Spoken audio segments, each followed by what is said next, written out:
The message arrived while I was signing adoption papers at my attorney's office in downtown Minneapolis. Delaney, we've decided to redirect your trust fund to Lauren. She has 3 children and needs it more. Seconds later came another message from my father. It's for the best. You understand. I stared at the screen, a calm smile forming as Gerald, my lawyer, glanced up. Everything okay, Miss Walker? I handed him the phone. He read the messages, brow arching slightly before handing it back. You don't look surprised. I'm not, I replied, turning back to the adoption documents for Mateo. My name is Delaney Walker, I'm 34 years old, and I've spent my life being the dependable daughter. While my younger sister Lauren married early, had 3 kids, and constantly relied on our parents, I built a career in nonprofit education, saved carefully, and bought a home on my own. The trust fund, established by my grandfather before he passed, was supposed to be split equally between Lauren and me when we turned 35. But I've known for years that my parents would find a way to tip the scale. Growing up, Lauren's tantrums earned concern and attention. My awards and report cards were met with nods and a quick change of subject. As adults, nothing changed. Her financial failures brought open wallets. My quiet progress was invisible. 3 months ago, during a family barbecue, I overheard them on the patio. Lauren's husband had poured money into another doomed investment, and now they were drowning in debt. Delaney's portion could cover this, my mother whispered. She doesn't even have a family to support. They didn't know about Mateo. They didn't know I'd spent over a year working with an adoption agency to bring home a 5-year-old boy who lost his mother in a tragic fire. They didn't know because they never asked about my life. Too focused on rescuing Lauren, again. The day after that barbecue, I called Gerald. He had been my grandfather's lawyer and had quietly become a trusted friend. Is there any way to protect my share of the trust? He smiled and pulled out a folder labeled Walker Family Trust, Addendum. Turns out Grandpa knew them too well. He'd left a clause requiring both daughters sign consent for any change to the trust. So no, the transfer won't be happening Friday. But something else will.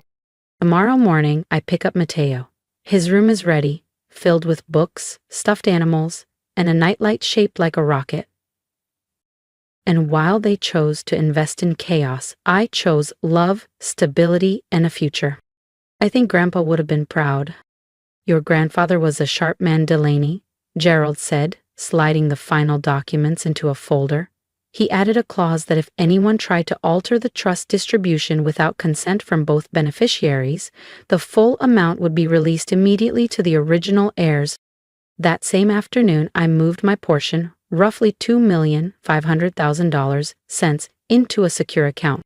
Not for personal splurging, but to fund Mateo's future and seed capital for the early literacy foundation I'd been quietly building. Now, back in Gerald's office, I typed a simple reply to my parents' message. Thanks for letting me know. My phone lit up immediately, calls from both parents. No doubt they were expecting tears, maybe an argument. I declined them all, focusing instead on the final steps of Mateo's adoption. Tomorrow, I would bring him home.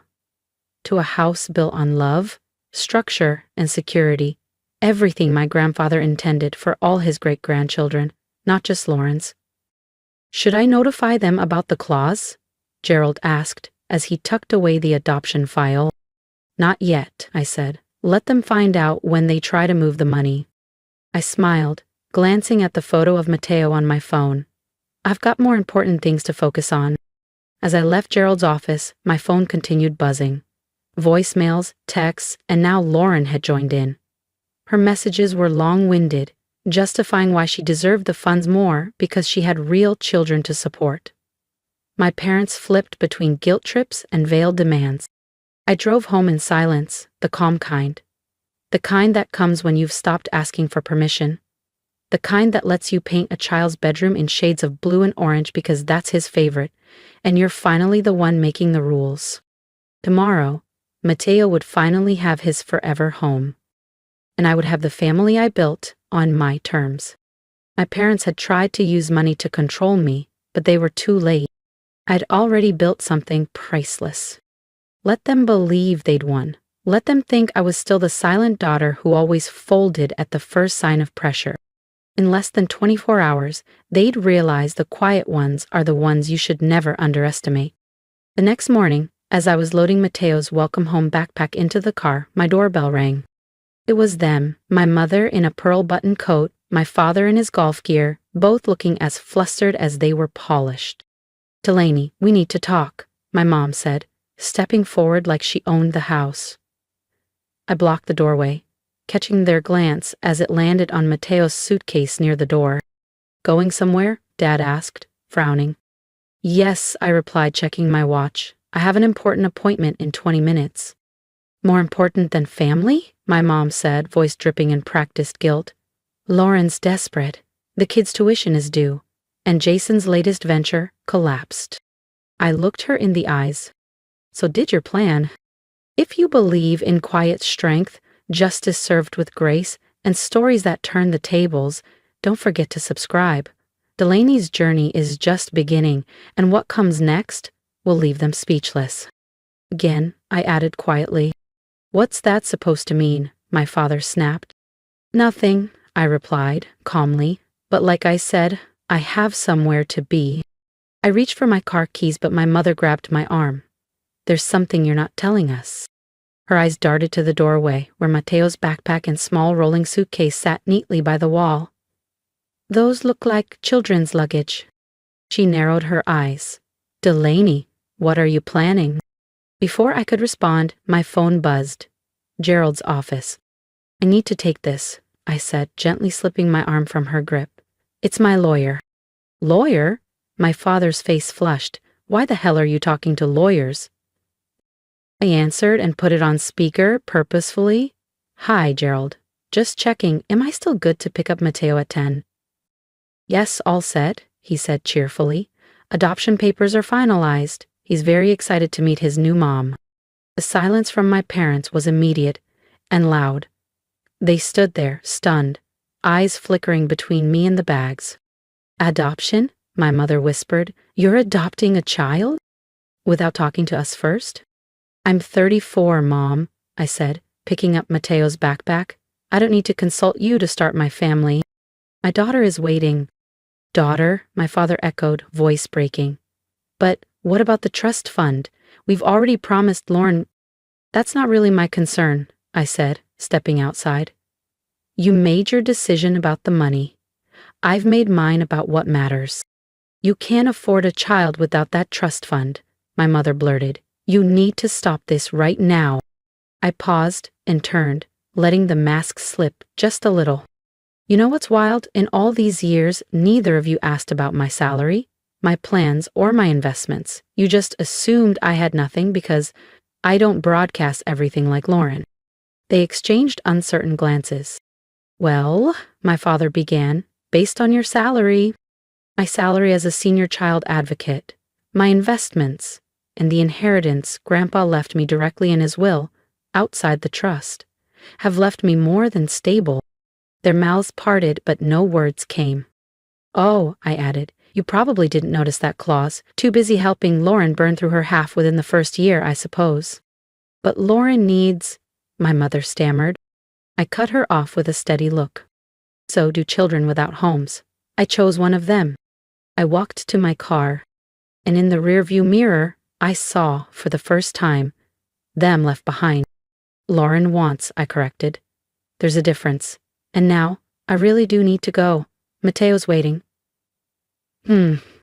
As I pulled out of the driveway, I saw them still standing there, frozen in disbelief, like the script they'd written suddenly stopped making sense. My phone buzzed again, Lauren this time. I flipped it to silent and focused on the road ahead. The adoption center was warm and cheerful, with a mural of children playing under a tree. Mateo sat quietly in the reading corner, holding the worn stuffed giraffe he took everywhere. When he looked up and saw me, his whole face lit up. That smile erased every cold dinner table, every condescending comment, every ignored achievement. "Ready to go home, sweetheart?" I asked, kneeling beside him. He nodded, then paused. "Will they like me?" he asked softly. "Oh, honey, your family. Will they like me?" I pulled him into a hug. "We are family now, Mateo, just you and me. We're going to build something strong, something loving. The rest? They'll catch up. Or they won't. Either way, we're going to be just fine. On the way home, he chattered excitedly about his new room, what color he wanted to paint the walls, and how many books we could fit in the shelf. Just as I turned into our neighborhood, a message from Gerald popped up. Your parents just attempted to access the trust. Clause triggered. Shall I proceed? I looked in the rearview mirror. Mateo was hugging his giraffe, watching the world with quiet wonder. Yes, I typed. It's time they understood what Grandpa really left behind. The next morning, chaos came knocking, literally. My father's enraged voice filled my voicemail. What do you mean the money's gone? Delaney, what have you done? My mother's messages were a mix of sobbing guilt trips and angry accusations. Lauren's were the worst. You've ruined everything. My kids' school, our future. You're a monster. I sat at the kitchen island watching Mateo happily eat chocolate chip pancakes. He looked up at me between bites. Are you sad? He asked, syrup dotting his cheek. No, sweetheart, I smiled, wiping his face. Just thinking about how lucky I am this morning. A sharp knock at the door pulled me out of the moment. Through the window, I saw my parents' SUV in the drive. Lauren's minivan pulled up right behind it. Mateo, remember what we practiced for loud situations? He nodded and reached for his noise-canceling headphones. Good job, I whispered. Let's head upstairs and read for a while. Once he was tucked into his reading nook, I went back downstairs and opened the front door. Lauren stormed in first, her face red with rage. How dare you steal my children's future? I tilted my head. Interesting choice of words, especially from someone who tried to steal mine. That was different, my mother snapped. We were trying to help. Help who, Mom? I asked. Lauren's kids or Lauren's lifestyle? I glanced pointedly at her designer handbag and her fresh salon highlights. When was the last time you even asked about my life, my goals, my dreams? You never needed help, my father said, arms crossed. You were always stable. Stable? I echoed. You mean boring, predictable. The quiet backdrop to Lauren's constant chaos. I shook my head. Well, guess what? Grandpa saw this coming. He knew exactly how this would play out. I pulled an envelope from the kitchen drawer. The letter Grandpa had left with Gerald. Would you like to know what he really thought about your parenting choices? My mother's face lost its color as she slowly sank into a chair. What are you talking about? Grandpa knew you'd favor Lauren. He watched it happen year after year. That's why he added the clause about immediate distribution if either of you tried to change the terms. He wanted to protect me from this exact situation. But where's the money now? Lauren demanded. You have to give it back.